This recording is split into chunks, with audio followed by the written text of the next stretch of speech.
আসসালামু আলাইকুম রহমতুল্লাহি ওবরকাতুহু। সম্মানিত দর্শক, বর্তমান বিএনপি সরকার আরও স্পষ্ট করে বলে তারেক রহমান সাহেবের সরকার অনেকগুলো ভুল করে ফেলেছেন। অনেকগুলো ফ্রন্ট, দ্বন্দ্ব বিবাদ এবং সংঘাতের অনেকগুলো ফ্রন্ট তিনি এবং তার সরকার খুলে ফেলেছেন এবং আগামীতে তিনি যে পথে যেভাবে এগোচ্ছেন এটি কোনো অবস্থাতেই তার জন্য ভালো হবে না। 1% সম্ভাবনা নেই। আমি আবার বলছি, আমি যদি সুস্থ থাকি, আমাকে যদি আপনাদের পাগল মনে না হয়, আল্লাহকে হাজির জেনে নাজির জেনে বলছি যে আমার যতটুকু লেখাপড়া আছে, যতটুকু জ্ঞান আছে, তাতে করে এই ২ মাসে সরকার যে ভুলগুলো করেছে এবং যে ভুলগুলো করতে চলেছে, এগুলোর যে ধারাবাহিকতা, এগুলোর যে পরিণতি, এই পরিণতি সরকারের জন্য শুভ ফল বয়ে আনবে না। ইতিমধ্যে সরকারে যারা ঘনিষ্ঠজন আছেন তারা অনেকে স্টপ হয়ে গেছেন। অনেকের জবান বন্ধ হয়ে গেছে, অনেকের কথাবার্তা বলা বন্ধ হয়ে গেছে। আর সরকারের উপর যারা বিভিন্ন কারণে বিক্ষুব্ধ, এমনকি বিএনপির যারা লোক, অনেকে হয়তো স্বতন্ত্র নির্বাচন করেছেন, দল থেকে বহিষ্কৃত হয়েছেন, অথচ বিএনপির সেই প্রথম দিন থেকে তারা বিএনপির জন্য যত ঘাম ঝরিয়েছেন, চোখের পানি ঝরিয়েছেন, রক্ত ঝরিয়েছেন, এটি এখন যারা মন্ত্রী পরিষদে আছেন তারা কেউ এভাবে ক্লেম করতে পারবেন না। এরকম অনেক যারা ডেডিকেটেড নেতাকর্মী রয়েছেন, তারা অনেকেই দল থেকে বিচ্যুত হয়েছেন, দল থেকে বেরিয়ে গেছেন এবং দলকে নানা রকম কথাবার্তা বলছেন যে আওয়ামী লীগ তো পালিয়ে গেছে, ভারতে পালিয়ে গেছে, তাদের পালানোর একটা রাস্তা ছিল, আপনারা কোথায় যাবেন, আপনাদের তো পালানোর কোনো জায়গা নেই। তো বোঝার চেষ্টা করুন যে বিরক্তি কোন পর্যায়ে গেলে, অশনির সংকেত কোন পর্যায়ে গেলে একেবারে বিএনপির পরীক্ষিত যারা লোকজন রয়েছেন তারা এই ধরনের কথা বলতে পারে। অনেকে হয়তো বলবেন যে তারা না পাওয়ার বেদনা থেকে কথা বলছে। এই কথাগুলো যারা বলছেন তারা আসলে রাজনীতি বোঝেন না। রাজনীতি এমন একটা ব্যাপার, কোনো একটা দলের প্রতি যদি কখনো কারো দুর্বলতা থাকে, কোনো অবস্থাতেই মানুষ সেই দুর্বলতা থেকে বেরোতে পারে না। অনেক মানুষ বেগম জিয়ার দ্বারা অপমানিত হয়েছেন, কিন্তু মৃত্যুর পূর্বক্ষণ পর্যন্ত বেগম জিয়ার জন্য দোয়া করেছেন। অনেক মানুষ জিয়াউর রহমান দ্বারা, বঙ্গবন্ধু দ্বারা, শেখ হাসিনা দ্বারা লাঞ্ছিত হয়েছেন, অপমানিত হয়েছেন, ক্ষতিগ্রস্ত হয়েছেন, কিন্তু ওই যে রাজনৈতিক বিশ্বাসের কারণে তারা ক্ষতিগ্রস্ত হওয়ার পরেও, মানে বঙ্গবন্ধু, জিয়াউর রহমান, খালেদা জিয়া, শেখ হাসিনা তাদের অকল্যাণ কামনা করেননি। বিএনপির যারা লোকজন রয়েছেন, সত্যিকার অর্থে বিএনপি যারা লোকজন রয়েছেন, তারা কোনো অবস্থাতেই তারেক রহমান সাহেবের অমঙ্গল কামনা করবেন না, বিএনপির অমঙ্গল কামনা করবেন না। তারা বিভিন্ন কারণে তাদের যারা প্রতিপক্ষ, প্রতিদ্বন্দ্বী রয়েছে দলের মধ্যে, তাদের সঙ্গে তাদের দ্বন্দ্ব সংঘাত থাকবে, মারামারি কাটাকাটি হবে, কিন্তু দলের বাইরে যাবে না। এটা হলো পলিটিক্যাল ম্যাথমেটিক্স, এটা হলো রাজনীতির অঙ্ক। তো সেদিক থেকে হয়তো কেউ হয়তো এনসিপিতে গেছে, কেউ হয়তো জামাতে চলে গেছে, কিন্তু ইট ডাজ নট মিন যে তারা বিএনপির প্রতি বিরূপ বা যে কোনো কারণে বিএনপিতে তাদের মানে স্কোপ ছিল না বা স্পেস ছিল না, এই জন্য তারা চলে গেছেন। কিন্তু তারা কোনো অবস্থাতেই বিএনপির অমঙ্গল চাইতে পারেন না, কোনো অবস্থাতে কেউ চান না। এটি হলো রাজনীতির ম্যাথমেটিক্স। তো সেই মানুষগুলো যারা, কেউ হয়তো বিএনপিতে আছেন, কেউ বিএনপি ছেড়ে গেছেন, কাউকে কাউকে হয়তো বিএনপি বের করে দিয়েছে, তাদের একটা বিরাট অংশ বলছে যে আপনারা কোথায় পালাবেন। এটা বিএনপির জন্য একটা অশনির সংকেত। এত অল্প সময়ে কথাগুলো কেন আসছে? এখন আমি এই বিষয়ে আলোচনার আগে সংক্ষেপে ৩টি বিষয় বলি। যে ভুলের কারণে ডক্টর মোহাম্মদ ইউনূসের পতন হয়েছে, যে ভুলের কারণে জামাতের পতন হয়েছে, ঠিক একই ভুল জনাব তারেক রহমান সাহেব করছেন। কি কি ভুল করছেন সেগুলো আসবো, তার আগে একটু আরব দেশ থেকে ঘুরে আসি। আপনারা উত্তর আফ্রিকার সে বিখ্যাত দেশ মিশর, মিশরকে অনেকে অ্যারাবিক রাষ্ট্র হিসেবে গ্রহণ করে, আবার আফ্রিকানও বলে। উত্তর আফ্রিকার দেশ মিশর এবং লিবিয়া। তো ডেজার্ট থাকার কারণে, আরবের সন্নিকটস্থ দেশ হওয়ার কারণে তাদেরকে একই সঙ্গে দুটো আইডেন্টিটি রয়েছে, আফ্রিকান এবং আরাবিয়ান। আর এই রাষ্ট্রগুলোর মধ্যে যে কোনো কারণে হোক না কেন, হাজার হাজার বছর ধরে দুটো রাষ্ট্র, তিনটি রাষ্ট্র সারা পৃথিবীকে চমকিত করেছে। সভ্যতায়, কৃষ্টিতে, কালচারে, শিল্প, সাহিত্য, রাজনীতিতে এবং ইনভেশন, মানে সামরিক বিজয়। তার মধ্যে মিশর, সিরিয়া এবং পারস্য, এই তিনটে রাষ্ট্র। তো এই তিনটে রাষ্ট্রের মধ্যে মিশর যে কোনো কারণে সবাই ফেরাউনের দেশ হিসাবে জানেন। যারা মিশরে গেছেন তারা খুব ভালো করে জানেন যে এই দেশটি একটা বিধাতার আশীর্বাদ। এই দেশটি থেকে যা তৈরি হয়েছে, সৃষ্টি হয়েছে, ওগুলো সারা পৃথিবীকে ডমিনেট করেছে। যা কিছু ভালো, যা কিছু মন্দ, ধর্ম, কৃষ্টি, কালচার, তারপরে রাজনীতি, অর্থনীতি, যুদ্ধবিদ্যা, স্থাপত্যবিদ্যা, পৃথিবীর সব কিছুই তারা প্রথমে শুরু করেছে। মিশরীয় সভ্যতা পৃথিবীর আদি সভ্যতা। মিশরীয় জ্যোতির্বিজ্ঞান, আদি জ্যোতির্বিজ্ঞান, মিশরীয় জ্যামিতি, সেই যে টলেমির জ্যামিতি, এটাই পৃথিবীকে ডমিনেট করে সব কিছু। ফলে মিশরে যা কিছু ঘটে সেটা অন্যান্য দুনিয়ার জন্য উদাহরণ হিসেবে কাজ করে।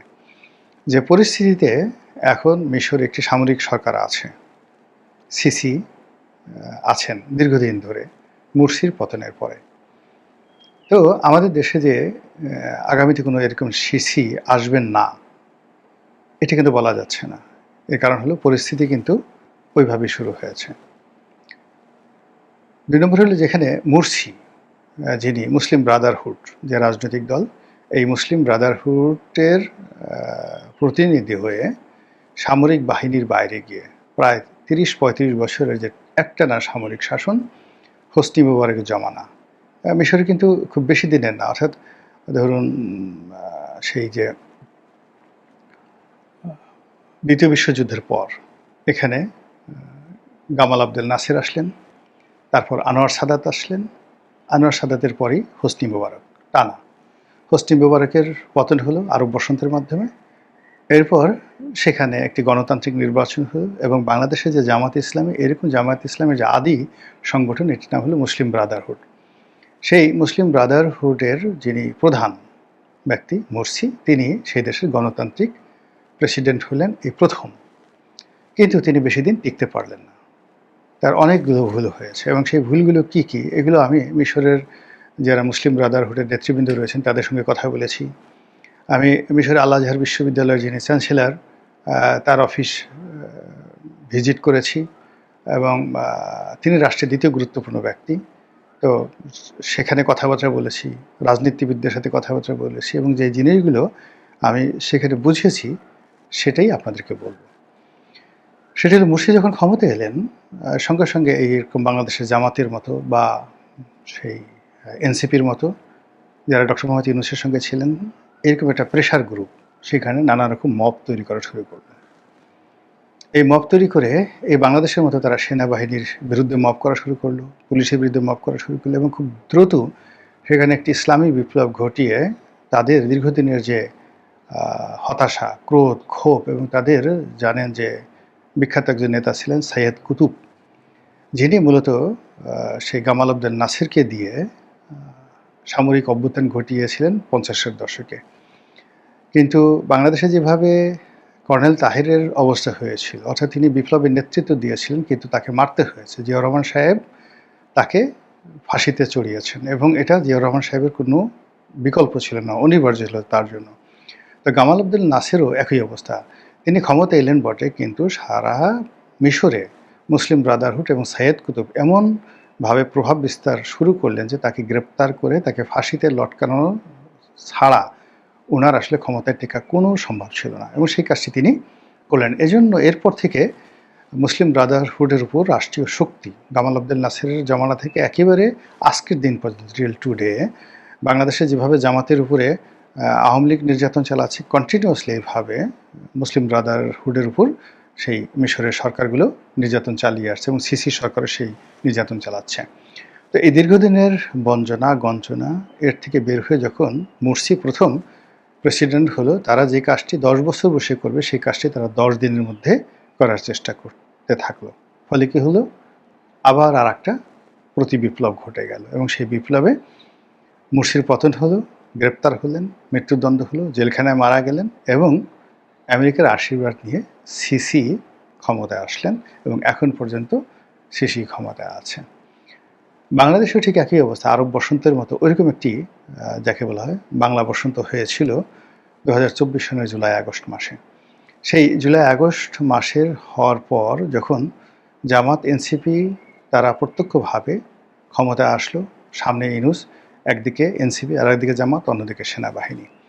এই সময়টিতে ঠিক ওই মিশরের মতো করেই নানা রকম মব তৈরি করা হলো, অনেকগুলো সংস্কার করার চেষ্টা করলো, অনেকগুলো মানে অবাস্তব প্রকল্প তারা করার চেষ্টা করলো, যেগুলো হয়তো 10 বছর বসে করা যাবে সেগুলো তারা মানে 10 দিনে করার চেষ্টা করলো। ফলে কি হলো, ইউনূস সরকার একেবারে প্রথম 60 দিনের মাথায় বা 1 মাসের মাথায় মানুষের কাছ থেকে তারা রীতিমতো দূরে সরে গেল।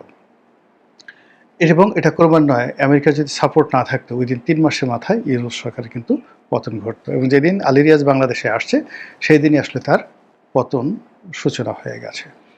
তো একইভাবে আবার ধরুন তার পতনের পরে যেভাবেই হোক না কেন জনাব তারেক রহমান সাহেবের ক্ষমতার পালাবদল ঘটেছে এবং তিনি ক্ষমতার পাদপীঠে আছেন এই মুহূর্তে। কিন্তু বিএনপি যারা লোকজন রয়েছেন তারা 17 বছরের তাদের যে জুলুম অত্যাচার, তাদের যে কষ্ট এবং বেদনা, তারা বিভিন্ন সময় যে লাঞ্ছনার শিকার হয়েছেন, গঞ্জনার শিকার হয়েছেন, সেইগুলো এই 2 মাসের মধ্যেই তারা সুদে আসলে উঠিয়ে নেওয়ার চেষ্টা করছেন। এবং গত 2 বছর ইউনূস জমানাতেও তো কিন্তু তারা অর্থনৈতিকভাবে মবের মাধ্যমে, তারপরে শেষে আওয়ামী লীগের বিভিন্ন সহায় সম্পত্তি, শিল্প, কলকারখানা, ব্যবসা বাণিজ্য দখলের ক্ষেত্রে তারা কিন্তু তাদের 90% কাজ ওই সময় তারা করে ফেলেছে। কিন্তু এই দায় দায়িত্বগুলো যতটা না বিএনপির ঘাড়ে আসছে তার চেয়ে বেশি আসছে ডক্টর মোহাম্মদ ইউনূসের ঘাড়ে। কেবলমাত্র বিএনপিকে চাঁদাবাজ হিসেবে অভিহিত করা হয়েছে, কিন্তু তার যে দলের বিরুদ্ধে মানুষের বা মানুষের যে আবেগ, নেতিবাচক আবেগ, এটি কাজ করে আর গণরোষ তৈরি হয়নি। কিন্তু গত 2 মাসে সরকার যে কাজগুলো করার চেষ্টা করছে, একটার পর একটা যে কাজগুলো করার চেষ্টা করছে, সেই কাজের ফলে মানুষ বিক্ষুব্ধ হয়ে পড়ছে, মানুষ ধৈর্য হারিয়ে ফেলছে এবং মানুষ এই সরকারের প্রতি আশা রাখতে পারছে না।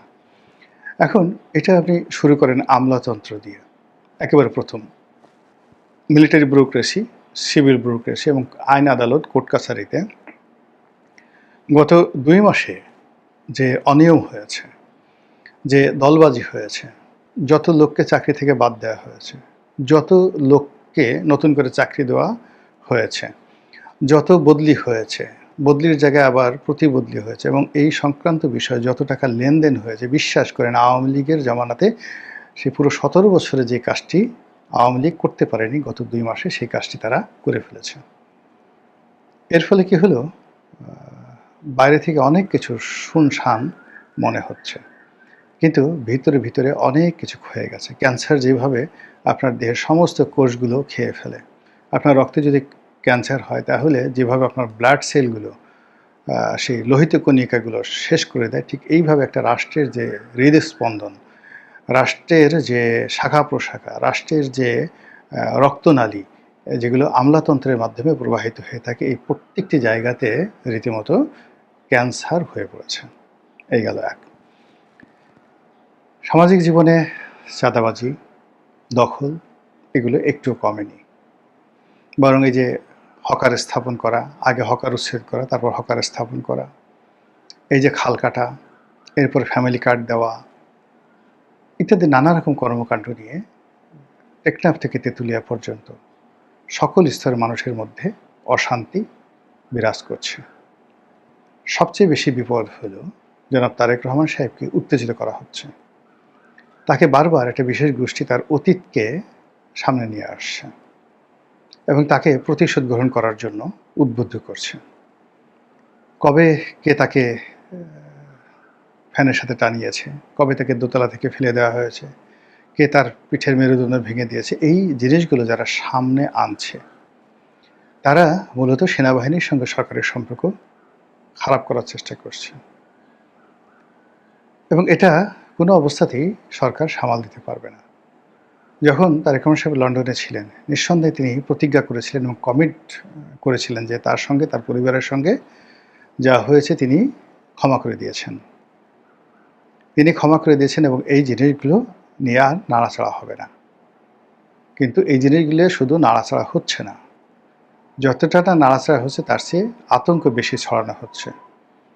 একজনকে ধরা হচ্ছে, ১০ জনকে ভয় দেখানো হচ্ছে, এবং যেখানে ভয় দেখানো হচ্ছে সেখানে বিভিন্ন মানুষ নানা রকম আর্থিক লেনদেন যে করছে না তাও কিন্তু বলা যাচ্ছে না। কিন্তু বুঝতে হবে যে বাংলাদেশের দুটো সেন্সিটিভ জায়গা, একটা হলো বিচার বিভাগ আর একটা হলো সেনাবাহিনী। এই দুটো জায়গাতে আপনি যে কোনো রকম লীলা খেলা করেন, যে কোনো রকম আপনি বিচ্যুতি করেন, যে কোনো রকম ভুল করেন, ভ্রান্তি করেন, এটা কোনো অবস্থাতেই রাষ্ট্র হজম করতে পারে না, কোনো সরকারও হজম করতে পারে না, ব্যক্তিও করতে পারে না। এটা অনাদিকাল থেকে। আপনি চিন্তা করেন যখন সেই জেনেসারি বাহিনী ছিল সম্রাট সুলেমানের, সুলতান সুলেমানের, মোর দেন মানে 300 years they rule the whole world. এই যে বাহিনীর মাধ্যমে, সেই বাহিনী বেশ কয়েকবার যুদ্ধ করেছে, বিদ্রোহ করেছে, বহু সুলতানকে, অটোমান সুলতানকে তারা হত্যা করেছে, বহুবার প্রাসাদ আক্রমণ করে সেই এক সুলতানকে মেরেছে, আর এক সুলতানকে ক্ষমতাচ্যুত করেছে। এই কাজগুলো তারা করেছে, কিন্তু তারপরেও সেই জেনেসারি বাহিনীর সঙ্গে সমঝোতা করেই কিন্তু সম্রাটদেরকে রাষ্ট্র পরিচালনা করতে হয়েছে। ৮০০ বছর সামুরাই শাসন ছিল জাপানে, জাস্ট সেনা শাসন, এবং সারা দেশ অর্থাৎ পুরো জাপানকে তারা ২০ থেকে ২৫টি ডিস্ট্রিক্টে ভাগ করে বিভিন্ন সেনা কমান্ডাররা তারা এই জাপানকে ক্ষুদ্র ক্ষুদ্র সামুরাই রাষ্ট্রে পরিণত করেছিল। সবাই রাজাকে মানত, কিন্তু নিজেরা নিজেরা যুদ্ধ করত, এবং ৮০০ বছর ধরে রাজাকে এই সামুরাই কমান্ডারদের যে বাড়াবাড়ি, এটাতে কিন্তু তাকে মেনে নিতে হয়েছিল। পাকিস্তানের জুলফিকার আলী ভুট্টোর একটা ভুলের কারণে, সেই একটা ভুলের কারণে, এবং সে প্রতিশোধ নিতে চেয়েছিল ১৯৭১ সালে ইয়াহিয়া খান, আইয়ুব খানের বিরুদ্ধে, সে টিক্কা খানের বিরুদ্ধে সে প্রতিশোধ নিতে চেয়েছিল, এবং প্রতিশোধ নিতে গিয়ে সে যে ভুলটি করেছে, জিয়াউল হককে যে ক্ষমতা এনেছে, তার প্রেক্ষিতে তাকে নির্বংশ হতে হয়েছে। এবং এখন পর্যন্ত পাকিস্তান, সে জুলফিকার আলী ভুট্টোর পরে এখন পর্যন্ত পাকিস্তান সেই সেনাবাহিনীর কর্তৃত্বেই চলছে। সো যত সহজে মনে করা হয় সব কিছু, পরিস্থিতি কিন্তু তত সহজ নয়। সব কথা বলা যাচ্ছে না, কিন্তু আমার কাছে মনে হচ্ছে যে কিছু কিছু জিনিস আছে ভুলে থাকতে হয়, কিছু কিছু জিনিস আছে ক্ষমা করে দিতে হয়, কিছু কিছু জিনিস আছে প্রতিশোধ নিতে হয় না। কিন্তু বর্তমানে যারা ক্ষমতা আসছেন, they have forgotten everything, all of the rules, and they have already break many rules and regulation in the history. Allah জানেন কি আছে। আমার যতটুকু দায়িত্ব সেটাই বললাম। আশা করি সরকারের কর্তা ব্যক্তিরা অনুধাবন করতে পারবেন। আসসালামু আলাইকুম ওয়া রাহমাতুল্লাহি ওয়া বারাকাতুহু।